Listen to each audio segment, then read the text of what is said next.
സംസ്ഥാന സർക്കാർ 200 കോടി രൂപ നഷ്ടപരിഹാരം അനുവദിച്ചു. സുപ്രീംകോടതി ഉത്തരവുണ്ടായിട്ടും തുക കൈമാറാൻ തയ്യാറാക്കാത്ത സർക്കാർ നടപടിയിൽ കടുത്ത പ്രതിഷേധമാണ് ഉയർന്നത്. തീരുമാനം പീഡിത ജനകീയ മുന്നണി സ്വാഗതം ചെയ്തു. എൻഡോസൾഫാൻ ദുരിതബാധിതർക്ക് നഷ്ടപരിഹാരം നൽകാനായി സംസ്ഥാന സർക്കാർ അടിയന്തരമായി 200 കോടി രൂപയാണ് അനുവദിച്ചത്. കിടപ്പ് രോഗികൾ, അംഗവൈകല്യം സംഭവിച്ചവർ, അർബുദ രോഗികൾ എന്നിവർക്കാണ് ആദ്യഘട്ടത്തിൽ നഷ്ടപരിഹാരം വിതരണം ചെയ്യുക. 6728 എൻഡോസൾഫാൻ ഇരകൾക്ക് 5 ലക്ഷം രൂപ വീതമാണ് നൽകേണ്ടത്. നഷ്ടപരിഹാര തുക ഉടൻ നൽകണമെന്ന് സുപ്രീംകോടതി 2 തവണ നിർദ്ദേശിച്ചിരുന്നു.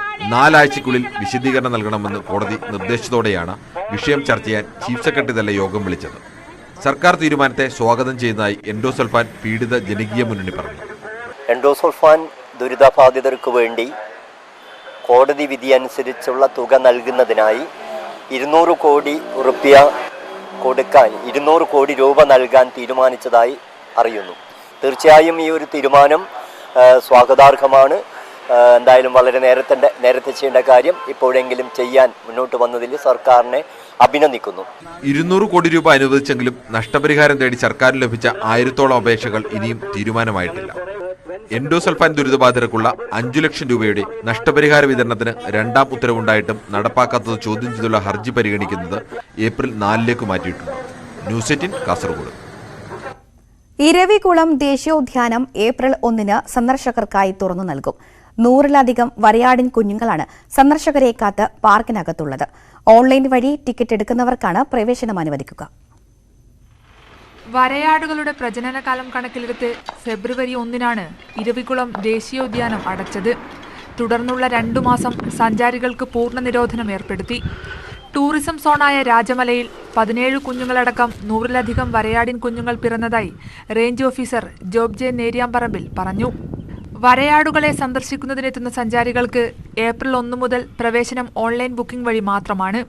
സഞ്ചാരികളുടെ സൗകര്യാർത്ഥം അവർ താമസിക്കുന്ന മൂന്നാറിലെ ഹോട്ടലുകൾ, ഹോം സ്റ്റേകൾ, റിസോർട്ടുകൾ എന്നിവിടങ്ങളിൽ ഓൺലൈൻ ബുക്കിംഗിനായി പ്രത്യേകം തയ്യാറാക്കിയ QR കോഡ് സ്റ്റാൻഡുകൾ ഏപ്രിൽ 1 മുൻപ് സ്ഥാപിക്കും.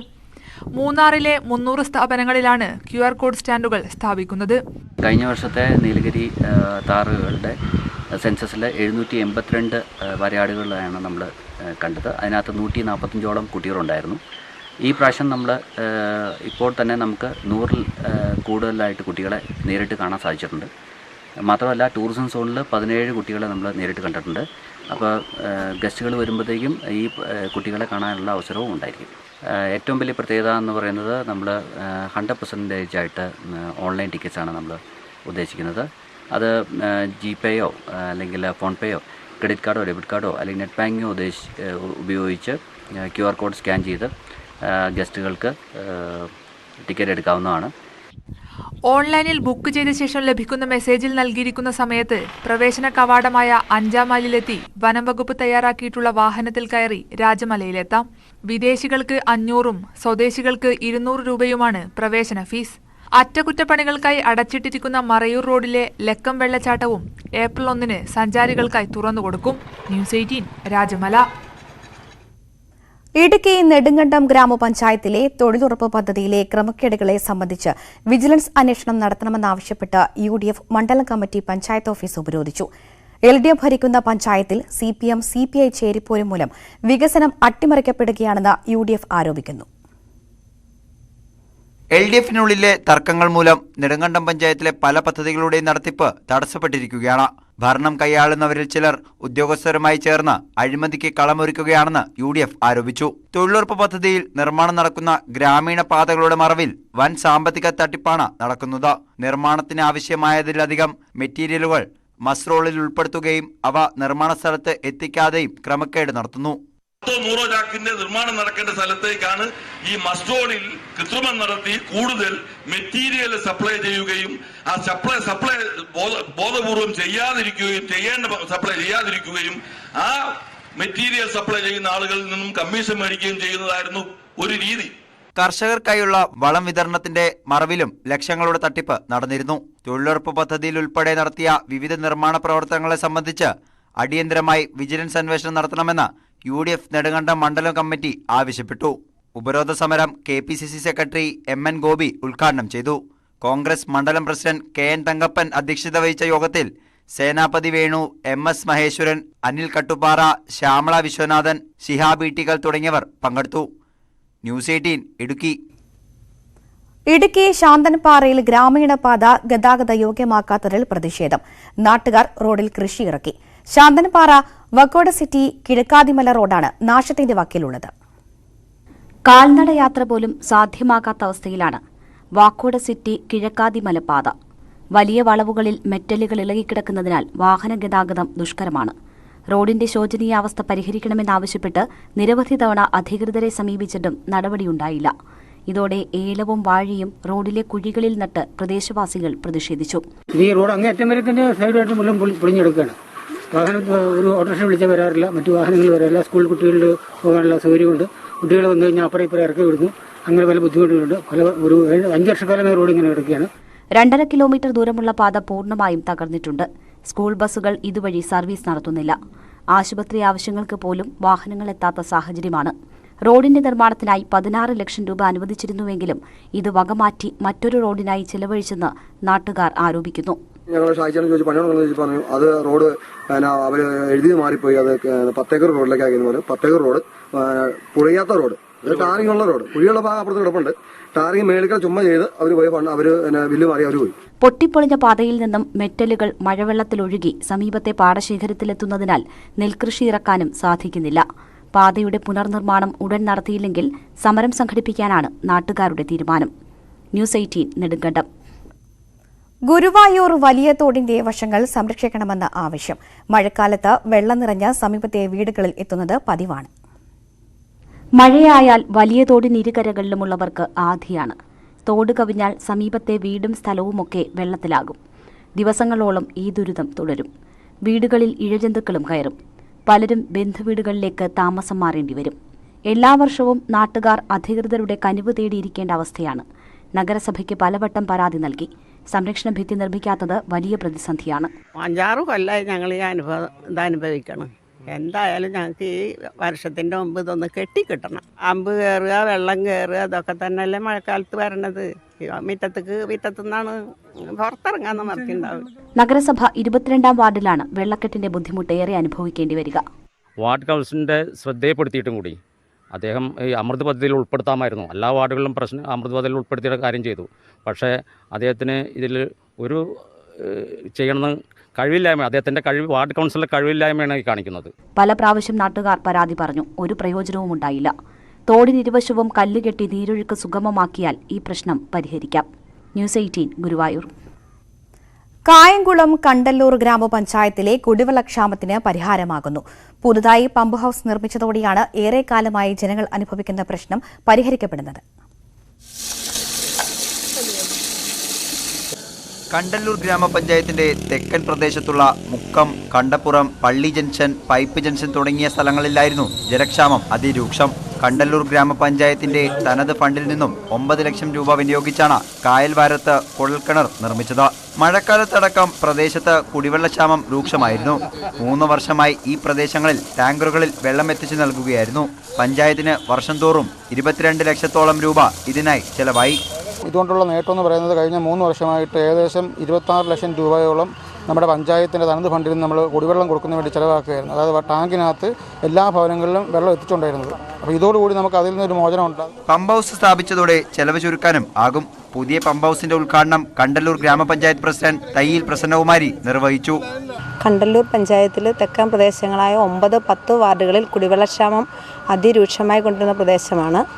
ഇതിന് പരിഹാരം എന്ന രീതിയിൽ കണ്ടല്ലൂർ പഞ്ചായത്ത് 2020-21 വർഷത്തെ പദ്ധതിയിൽ ഉൾപ്പെടുത്തി 9 ലക്ഷം രൂപ വകയിരുത്തിയാണ് ഇന്നിവിടെ പൈപ്പ് ജംഗ്ഷനിൽ കോഴിക്കായൽവാരം എന്ന കുഴൽക്കിണർ സ്ഥാപിച്ചത്. ജലക്ഷാമം നേരിടുന്ന സമീപ പ്രദേശങ്ങളിലേക്കും കുടിവെള്ളം എത്തിക്കുമെന്ന് പ്രസിഡന്റ് ഉറപ്പു നൽകി. ന്യൂസ് 18 കായംകുളം. ഇടുക്കി ജില്ലാ പഞ്ചായത്തിന്റെ 2022-23 വർഷത്തെ ബജറ്റ് സമ്മേളനം നടന്നു. പ്രസിഡന്റ് ജിജി കെ ഫിലിപ്പിന്റെ അധ്യക്ഷതയിൽ ചേർന്ന ബജറ്റ് സമ്മേളനത്തിൽ vice president Ushakumari Mohankumar budget അവതരിപ്പിച്ചു.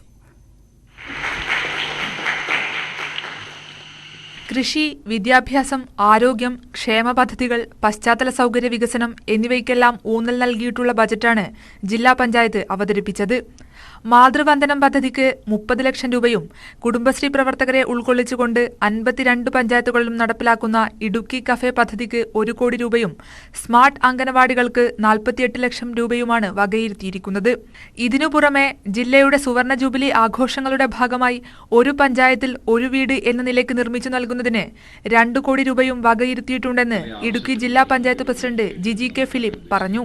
പതിവ് പദ്ധതികളിൽ നിന്ന് വ്യത്യസ്തമായി അഗ്രി ക്ലിനിക്കുകളും മില്ലറ്റ് കൃഷിയും പ്രോത്സാഹിപ്പിക്കുന്നതിന് നീക്കിവെച്ചിട്ടുള്ള 77 ലക്ഷം രൂപ ഈ രംഗത്ത് ഒരു പുതിയ മാറ്റം സൃഷ്ടിക്കുമെന്ന് തന്നെയാണ് ഞങ്ങൾ വിചാരിക്കുന്നത്. മറ്റൊരു പ്രധാനപ്പെട്ട കാര്യം, പ്രളയത്തിന് വല്ലാതെ വില കൊടുക്കേണ്ടി വന്നൊരു ജില്ലയാണ് ഇടുക്കി. സംസ്ഥാന സർക്കാർ തന്നെ ആവിഷ്കരിച്ച് നടപ്പിലാക്കുന്ന സ്മൂത്ത് റിവർ ഫ്ലോ എന്നൊരു പദ്ധതിയുണ്ട്. പുഴയിലെ മാലിന്യങ്ങൾ നീക്കം ചെയ്യുന്നതോടുകൂടി പുഴയുടെ ഒഴുക്ക് സുഗമമാവുകയും പ്രളയത്തിൽ നിന്ന് നമ്മുടെ ജില്ലയെ രക്ഷിക്കുന്നതിന് ഉതകുകയും ചെയ്യുന്ന ആ പദ്ധതിക്കായി 25 ലക്ഷം രൂപ നീക്കിവെച്ചിട്ടുണ്ട്. നമ്മുടെ ജില്ലയിലെ കാർഷിക മേഖലയിൽ ഏറ്റവും പ്രധാനപ്പെട്ട വിഷയം എന്ന് പറയുന്നത് ആവശ്യമായ കാർഷിക ഉൽപ്പന്നങ്ങൾ ഉണ്ടെങ്കിലും കർഷകർക്ക് ആവശ്യമായ വിപണിയില്ല, വിലയിൽ കിട്ടുന്നില്ല എന്നുള്ളതാണ്.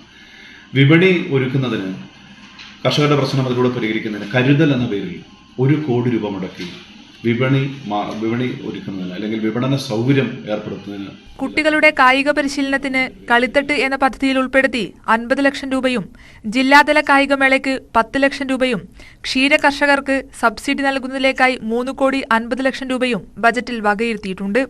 ജില്ലാ പഞ്ചായത്ത് കോൺഫറൻസ് ഹാളിൽ vice president Ushakumari Mohankumar budget അവതരിപ്പിച്ചു. ജില്ലാ panchayat president G K Philip budget അവതരണ യോഗത്തിൽ അധ്യക്ഷനായിരുന്നു. ജില്ലാ പഞ്ചായത്ത് അംഗങ്ങൾ, ഉദ്യോഗസ്ഥർ എന്നിവരും ബജറ്റ് സമ്മേളനത്തിൽ പങ്കെടുത്തു. ന്യൂസ് 18 ഇടുക്കി. ഇടുക്കി ജില്ലാ പഞ്ചായത്തിന്റെ വാർഷിക പദ്ധതികൾ പലതും ദീർഘവീക്ഷണമില്ലാതെ വിഭാവനം ചെയ്തതാണെന്നും നടപ്പിലാക്കാൻ ബുദ്ധിമുട്ടുള്ളതാണെന്നും ജില്ലാ പഞ്ചായത്ത് പ്രതിപക്ഷാംഗം പ്രൊഫസർ എം ജെ ജേക്കബ് ആരോപിച്ചു. ഇക്കൊല്ലവും പദ്ധതി രൂപീകരണത്തിൽ വിശദമായ പഠനവും ദീർഘവീക്ഷണവും ഉണ്ടായില്ലെന്നും എം ജെ ജേക്കബ് പറഞ്ഞു. ജില്ലാ പഞ്ചായത്തിന്റെ വാർഷിക ബജറ്റിനെക്കുറിച്ച് പ്രതികരിക്കുകയായിരുന്നു അദ്ദേഹം. ആദ്യം ലോൺ ചെയ്യുമ്പോൾ അല്ലെങ്കിൽ അത് പ്രഖ്യാപിക്കുമ്പോൾ പല പദ്ധതികളും നടപ്പാക്കാൻ പറ്റാതെ വരുമ്പോഴത്തേക്കും വീണ്ടും ഡിഫീസ് ചെയ്ത് ഈ പദ്ധതികൾ മാറ്റി വേറെ പദ്ധതികളിലേക്ക് കൊടുക്കുന്നു. സമയത്ത് ഈ കാര്യങ്ങൾ കോൺട്രാക്ടർമാർ എടുക്കുന്നില്ല. ഇപ്പോൾ ഉദാഹരണത്തിന് ടാറിങ്ങിൽ ഒരു തടസ്സവാദങ്ങൾ പല പദ്ധതികളും ഉണ്ടായിരിക്കണം. സ്ഥലം മാറി കിട്ടുന്ന കൈമാറ്റം ചെയ്യുന്നതിന് ഒന്നുകിൽ ഫോറസ്റ്റിൻ്റെ തടസ്സവാദമായിരിക്കും, അല്ലെങ്കിൽ റവന്യൂ ഡിപ്പാർട്ട്മെൻറ്റിൻ്റെ തടസ്സവാദമായിരിക്കും, അല്ലെങ്കിൽ പട്ടയത്തിൻ്റെ തടസ്സവാദമായിരിക്കും. ഏത് സ്ഥലത്ത് ഫണ്ട് വെച്ച് കഴിഞ്ഞാലും അവിടെ തടസ്സവാദം പിന്നെ ഉണ്ടാകുക എന്നുള്ള ഒരു സ്ഥിതി ഇടുക്കി ജില്ലയിലെ മിക്ക പഞ്ചായത്തുകളിലും നിലനിൽക്കുന്നുണ്ട്. CPM പാർട്ടി കോൺഗ്രസിന്റെ ഭാഗമായി കണ്ണൂർ മൌവേരിയിൽ നിർമ്മിച്ച ഹെലികോപ്റ്റർ മാതൃക കൌതുക കാഴ്ചയായി. പിണറായി ഏരിയയിലെ കുഞ്ഞാലി നഗർ ബ്രാഞ്ചിന്റെ നേതൃത്വത്തിലാണ് ഹെലികോപ്റ്റർ മാതൃക നിർമ്മിച്ചിട്ടുള്ളത്. ഏപ്രിൽ 6 മുതൽ 10 വരെ കണ്ണൂരിൽ നടക്കുന്ന CPM പാർട്ടി കോൺഗ്രസിനായി പ്രാദേശിക തലത്തിലുള്ള സംഘാടക സമിതി ഓഫീസുകളിൽ ഒന്നാണിത്. വിവിധ ഇടങ്ങളിൽ പല മാതൃകകളിൽ നിർമ്മിച്ച സംഘാടക സമിതി ഓഫീസുകളിൽ നിന്ന് വേറിട്ട് നിൽക്കുന്നതാണ് കുഞ്ഞാലി നഗർ ബ്രാഞ്ചിന്റേത്. 2 ആഴ്ചയോളം സമയമെടുത്താണ് യഥാർത്ഥ ഹെലികോപ്റ്ററിനെ വെല്ലുന്ന മാതൃകയുടെ നിർമ്മാണം. ഹെലികോപ്റ്ററിന്റെ അകത്ത് ഫാനും ലൈറ്റുമെല്ലാം സജ്ജീകരിച്ചിട്ടുണ്ട്. സംഘാടക സമിതി chairman NV Naufal, convener Sujeesh എന്നിവരുടെ നേതൃത്വത്തിൽ ഇന്റീരിയർ ഡെക്കറേറ്ററായ C സന്തോഷാണ് ഹെലികോപ്റ്റർ മാതൃക തയ്യാറാക്കിയത്. News 18 Kannur. Thiruvananthapuram Marthoma hospital guidance and counselling സെന്ററിന്റെ ആഭിമുഖ്യത്തിൽ ഇന്ന് മെഡിക്കൽ ക്യാമ്പ് നടക്കും. കുളത്തൂർ പൌണ്ട്കടവ് ഗവൺമെന്റ് HWLPSലാണ് ക്യാമ്പ് നടക്കുന്നത്. രാവിലെ 9 മുതൽ ഉച്ചയ്ക്ക് 2 വരെയാണ് സൌജന്യ medical camp. Kadakampally Surendran MLA camp ഉദ്ഘാടനം ചെയ്യും. കൌൺസിലർ ജിഷ ജോൺ സംസാരിക്കും. തിരുവനന്തപുരം നഗരത്തിലെ പ്രമുഖ ആശുപത്രികളിൽ നിന്നുള്ള വിദഗ്ധ ഡോക്ടർമാർ നേതൃത്വം നൽകുമെന്ന് ഭാരവാഹികളായ അഡ്വക്കേറ്റ് TK ജോസഫും PL മാത്യുവും അറിയിച്ചു. മൂന്നാറിൽ ഇത് നീലവസന്തത്തിന്റെ കാലമാണ്. കടുത്ത വേനലിനെ അതിജീവിച്ച് പച്ച വിരിച്ചു നിൽക്കുന്ന തേയിലത്തോട്ടങ്ങൾക്കിടയിൽ ജഗരാന്ത പൂവുകൾ പൂത്തു നിൽക്കുകയാണ്. ആ കാഴ്ചകളിലേക്ക്.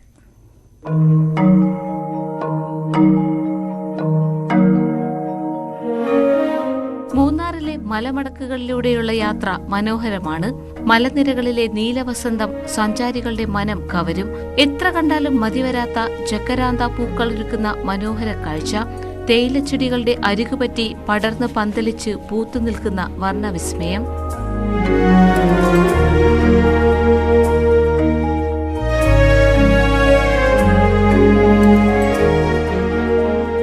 ലാറ്റിൻ അമേരിക്കക്കാരിയാണ് ജക്കരാന്ത. ബ്രിട്ടീഷ് കാലഘട്ടത്തിലാണ് മൂന്നാറിലേക്ക് എത്തിയത്. നീലവാകയെന്നും വിളിപ്പേരുണ്ട്.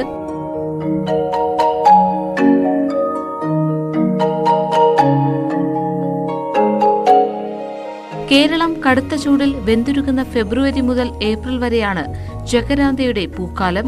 ഇലകൾ പൊഴിച്ച് ചില്ലകളിലെങ്ങും നീലമിഴികൾ തുറക്കുന്ന ജക്കരാന്തയുടെ സൗന്ദര്യത്തിൽ മയങ്ങാതെ വേനലിലെ മൂന്നാറിന്റെ കാഴ്ചകൾ പൂർണ്ണമാകില്ല. ന്യൂസ് 18 മൂന്നാർ. നാട്ടുവർത്തമാനത്തിൽ ഇനിയൊരു ഇടവേള.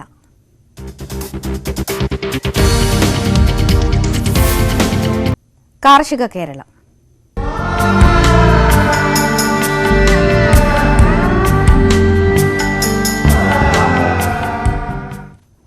കോഴിക്കോട് കാരശ്ശേരി പഞ്ചായത്തിലെ മാന്ത്രയിൽ പച്ചക്കറി വിളവെടുപ്പ്. മികച്ച വിളവാണ് ഇക്കുറി ലഭിച്ചത്. വെണ്ട, പയർ, വെള്ളരി, ഇളവൻ, ചീര തുടങ്ങിയ പച്ചക്കറികളാണ് മാന്ത്രയിൽ കൃഷി ചെയ്തത്. അരയേക്കറിലാണ് ഇവ വിളഞ്ഞ് പാകമായത്. വിഷരഹിത പച്ചക്കറി ലഭ്യമാക്കുക, ആരോഗ്യമുള്ള തലമുറയെ വാർത്തെടുക്കുക എന്ന ലക്ഷ്യത്തോടെയാണ് CPM തിരുവമ്പാടി ഏരിയ കമ്മിറ്റി കൃഷിക്ക് നേതൃത്വം നൽകിയത്. വിളവെടുപ്പ് ഉദ്ഘാടനം CPM ജില്ലാ സെക്രട്ടേറിയറ്റ് അംഗം T വിശ്വനാഥൻ നിർവഹിച്ചു. പാർട്ടിയുടെ വിവിധ ഘടകങ്ങളുടെ നേതൃത്വത്തിൽ ഈ തവണ വിഷുവിന് വിഷരഹിത പച്ചക്കറി എന്ന മുദ്രാവാക്യമായിട്ടാണ് വ്യാപകമായി ഇത്തരം കൃഷിഭൂമികളിൽ സഖാക്കൾ കൂട്ടായി ആ പ്രദേശത്തെ ജനങ്ങളെയാകെ സംഘടിപ്പിച്ചുകൊണ്ട് കൂട്ടായി പച്ചക്കറികൾ ഉൽപ്പാദിപ്പിക്കുന്നതിനുള്ള പ്രവർത്തനമായി മുന്നോട്ട് വന്നത്. പ്രദേശത്തെ പാർട്ടി പ്രവർത്തകരുടെയും നാട്ടുകാരുടെയും സഹകരണത്തോടെയായിരുന്നു കൃഷി. നിരവധി പേർ വിളവെടുപ്പ് ചടങ്ങിൽ പങ്കെടുത്തു. ന്യൂസ് 18 കാരശ്ശേരി. ആലപ്പുഴ കൃഷി വിജ്ഞാന കേന്ദ്രത്തിന്റെ മേൽനോട്ടത്തിൽ നടത്തിയ എള്ള് കൃഷി വിളവെടുത്തു. 12 ഏക്കറിലായിരുന്നു കൃഷി. മാവേലിക്കര, തെക്കേക്കര, ചെന്നിത്തല, ഹരിപ്പാട് ബ്ലോക്കുകളിലെ പള്ളിപ്പാടം, ചെറുതന പഞ്ചായത്തുകളിലാണ് എള്ള് കൃഷി. വർഷങ്ങളായി തരിശുകിടക്കുന്ന പല്ലാരിമംഗലം കൈതാപ്പള്ളിപ്പാടത്തെ 12 ഏക്കർ സ്ഥലമാണ് ഇതിനായി കണ്ടെത്തിയത്. പ്രതീക്ഷ തെറ്റിയില്ല. 100 മേനി വിളവും ലഭിച്ചു. തെക്കേക്കര ഗ്രാമപഞ്ചായത്തിൽ ഏകദേശം 10ഓളം വരുന്ന കർഷകരാണ് ഈ 12 ഏക്കർ സ്ഥലത്ത് എള്ള് കൃഷി ചെയ്തിട്ടുള്ളത്. കൃത്യസമയത്ത് നമുക്ക് എള്ള് വിതയ്ക്കാനായതും അതിന് യഥാസമയം വേണ്ട പരിചരണ മുറകൾ കൃത്യമായി അനുവർത്തിക്കാൻ സാധിച്ചതും ഈ എള്ള് കൃഷിയുടെ വിജയത്തിലേക്ക് നയിച്ച ഘടകങ്ങളാണ്. 18ാം വാർഡംഗം രമണി ഉണ്ണികൃഷ്ണന്റെയും രാജു മാത്യുവിന്റെയും നേതൃത്വത്തിൽ 11 കർഷകരാണ് കൃഷിയിൽ ഭാഗമായത്. ജില്ലാ കൃഷി വിജ്ഞാന കേന്ദ്രത്തിന്റെ സഹായത്തോടെ നിലമൊരുക്കൽ നടന്നു. തമിഴ്നാട് കാർഷിക സർവകലാശാലയുടെ അത്യുൽപാദന ശേഷിയുള്ള TMV7 എള്ള് വിത്തിനം മണ്ണിന്റെ ഫലപുഷ്ടി വർദ്ധിപ്പിക്കുന്നതിനായി മഗ്നീഷ്യം, സൾഫർ, ബോറോൺ എന്നീ മൂലകങ്ങളുടെ ഉപയോഗം, അവശ്യഘട്ടങ്ങളിലെ ജലസേചനം എന്നീ സാങ്കേതിക വിദ്യകളാണ് പ്രദർശനത്തിന്റെ ഭാഗമായി കർഷകർക്ക് പരിചയപ്പെടുത്തിയത്. 10 കർഷകരുടെയും കൂട്ടായ്മയായിട്ടുള്ള പ്രവർത്തനത്തിലാണ് ഇത് വിജയകരമായി ഈ പാടശേഖരത്തിൽ കൃഷി ചെയ്യാൻ സാധിച്ചിട്ടുള്ളത്. ഇതുവരെയുള്ള നിലനിൽപ്പനുസരിച്ച് എള്ളിന് നല്ല കിളത്തവും നല്ല പുഷ്ടിയായിട്ടുള്ള ഒരു രീതിയിലാണ് വളർന്നു നിൽക്കുന്നത്. ഇനി നല്ലൊരു വിളവെടുപ്പ് നടക്കാൻ പറ്റുമെന്ന് ഞങ്ങൾ പ്രതീക്ഷിക്കുന്നു. തെക്കേക്കര പഞ്ചായത്തിന്റെയും കാർഷിക വികസന കർഷക ക്ഷേമ വകുപ്പിന്റെയും സഹായവും ഉണ്ടായിരുന്നു. അടുത്ത മാസത്തോടെ പൂർണ്ണതോതിൽ വിളവെടുക്കാൻ സാധിക്കുമെന്ന പ്രതീക്ഷയിലാണ് കർഷകർ. ന്യൂസ് 18 ആലപ്പുഴ. ഇപ്പോൾ കണ്ണിമാങ്ങയുടെ കാലമാണ്. സീസൺ ആയതോടെ കച്ചവടക്കാർ കണ്ണിമാങ്ങ ശേഖരിക്കാൻ തുടങ്ങി. വൻമാവുകൾ കൊണ്ട് സമ്പന്നമായ വയനാട്ടിൽ പ്രധാനമായും റോഡരികിലെ മാവുകളിൽ നിന്നാണ് സാഹസികമായി കണ്ണിമാങ്ങ ശേഖരിക്കുന്നത്. വീണ്ടും ഒരു മാമ്പഴക്കാലമെത്തി. രുചിയുള്ള അച്ചാറും ഉപ്പിലിട്ടതുമൊക്കെ ഇനി ഇഷ്ടം പോലെ കഴിക്കാം.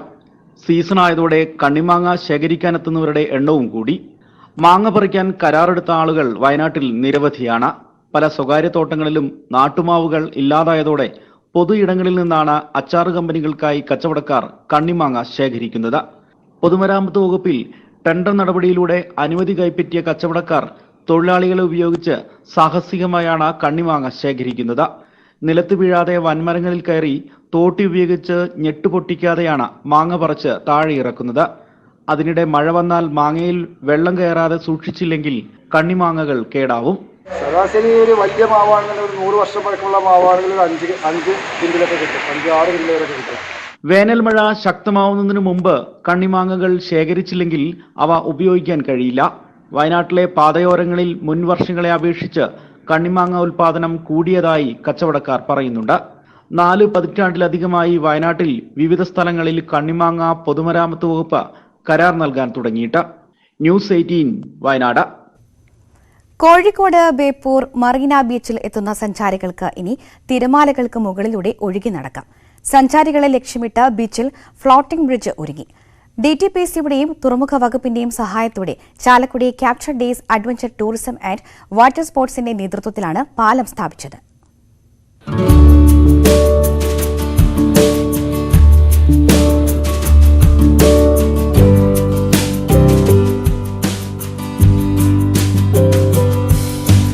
കടലിൽ തിരമാലകൾക്കൊപ്പം ഉയർന്നും താഴ്ന്നും ഒരു പാലം.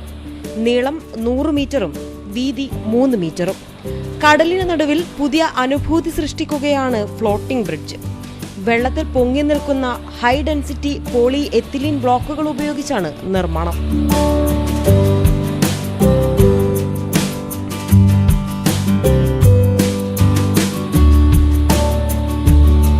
പെട്ടെന്ന് ഘടിപ്പിക്കുകയും ഇളക്കുകയും ചെയ്യാമെന്നതിനാൽ ആവശ്യത്തിനനുസരിച്ച് ഇവ മറ്റിടങ്ങളിലേക്ക് നീക്കാനാകും. 7 കിലോ തൂക്കം വരുന്ന 1300 HDPE ബ്ലോക്കുകൾ പാലത്തിന് ഉപയോഗിച്ചു. ബ്ലോക്കുകളിൽ 2 മീറ്റർ ഇടവിട്ട് താങ്ങുകൾ നൽകിയിട്ടുണ്ട്. വശങ്ങളിൽ കൈവരിയുള്ളതിനാൽ വീഴാതെ പിടിച്ചു നിൽക്കാം. പാലത്തിലൂടെയുള്ള യാത്ര ആസ്വദിക്കാൻ വലിയ ജനത്തിരക്കാണ് മറീന ബീച്ചിൽ. 100 രൂപ കൊടുത്താലും കുഴപ്പമില്ല, അടിപൊളിയാണ്. എക്സ്പീരിയൻസ് വളരെ നല്ല രസമുണ്ട്. എല്ലാവർക്കും ഒരേ എഫക്ട് കിട്ടൂലല്ലോ. തിര വലിയതും ചെറുതുമായിട്ട് ഇങ്ങനെ വരുമ്പോഴേ കുറച്ച് 10 മിനിറ്റ് 15 മിനിറ്റ് ഒന്നും കിട്ടിയിട്ടില്ല. അപ്പോഴെങ്കിലും അവര് കോട്ട് കുറവാന്ന് തോന്നുന്നു വരെ കയ്യിൽ. അതുകൊണ്ടാണെന്ന് തോന്നുന്നു വിസിലടിക്കുന്നത് പറഞ്ഞു വിടുന്നത്. അടിപൊളി, സൂപ്പർ. 100 കിലോഗ്രാം തൂക്കമുള്ള 31 നങ്കൂരങ്ങൾ ഉപയോഗിച്ചാണ് പാലം ബലപ്പെടുത്തിയിരിക്കുന്നത്.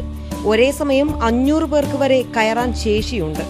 നിലവിൽ 50 പേർക്ക് ലൈഫ് ജാക്കറ്റ് ധരിച്ച് മാത്രമാണ് പാലത്തിൽ പ്രവേശനം അനുവദിച്ചിട്ടുള്ളത്. പാലത്തിന്റെ അറ്റത്ത് സന്ദർശകർക്ക് കടൽ സൗന്ദര്യം ആസ്വദിക്കാൻ 15 മീറ്റർ വീതിയിലുള്ള പ്ലാറ്റ്ഫോമും ഒരുക്കിയിട്ടുണ്ട്. രാവിലെ 11 മുതൽ വൈകിട്ട് 6 വരെയാണ് പ്രവേശനം. 100 രൂപയാണ് നിരക്ക്. നാളെ മന്ത്രി മുഹമ്മദ് റിയാസ് പാലത്തിന്റെ ഉദ്ഘാടനം നിർവഹിക്കും. ന്യൂസ് 18 കോഴിക്കോട്. നാട്ടുവർത്തമാനം പൂർത്തിയാകുന്നു. നമസ്കാരം.